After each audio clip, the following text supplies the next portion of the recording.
Reprezentând tot ce-am spus, mă mândresc că sunt de aici. Când auzi de Brăila în picioare să te ridici, respectul-i mare că doar de-aia fiecare se mândrește în continuare cu ce are. Reprezentând tot ce-am spus, mă mândresc că sunt de aici. Când auzi de Brăila în picioare să te ridici, respectul-i mare că doar de-aia fiecare se mândrește în continuare cu ce are. Încep cu strada, că ea face brigada. Aici se găsesc oameni ce învârt una alta. Îi găsești aici în Brăila combinând câte ceva.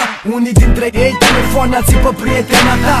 Am umblat peste tot, știu orașul ăsta pe de rost. Ne vezi altfel atunci când umbli seara pe jos. Trebuie să-ți vi le spun că nimeni n-a mai spus așa ceva despre cartierele din orașul meu Brăila. Încep cu Piața Mare, Gări, Chercea și Vidin. Mă întorc în centru și mă îndrept spre Faleză puțin. Ajung pe la Concordia, aproape de barieră. De aici poți ajunge și pe Buzăului, nu e o problemă, mergem înainte. Aproape că am ajuns deja. Vizilul, capătul 4, aici se termină o zonă. Ne întoarcem înapoi, să nu crezi că am uitat de Obor și la Cudruce, Hipodrom și am încheiat. Reprezentând tot ce-am spus, mă mândresc că sunt de aici. Când auzi de Brăila în picioare să te ridici, respectul-i mare că doar de-aia fiecare se mândrește în continuare cu ce are. Reprezentând tot ce-am spus, mă mândresc că sunt de aici. Când auzi de Brăila în picioare să te ridici, respectul-i mare că doar de-aia fiecare se mândrește în continuare cu ce are. Din capătul 4 până în capătul 2, din cartier de la tine până în cartier la noi. Aceeași poveste, același peisaj, aceiași băieți gata de ultraj. Din Brăilița și până la Cudruce, toți golani de pontul mare să la puce. Din Obor, Hipodrom și până în Ciocărlia, băieții pun pe primul loc banii și mândria. Că prea mulți au căzut pentru bani la pârnaie, sau pentru că a vândut vreo mâncător de coaie.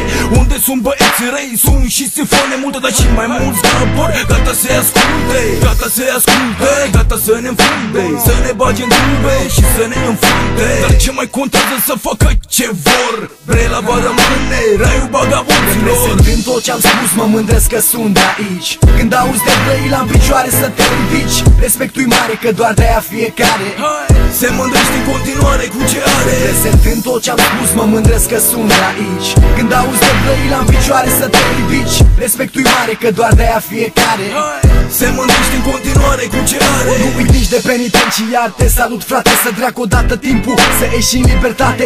Dacă nu ești de aici, pentru tine sunt ghid și ți aduc la cunoștință tot ce reprezint.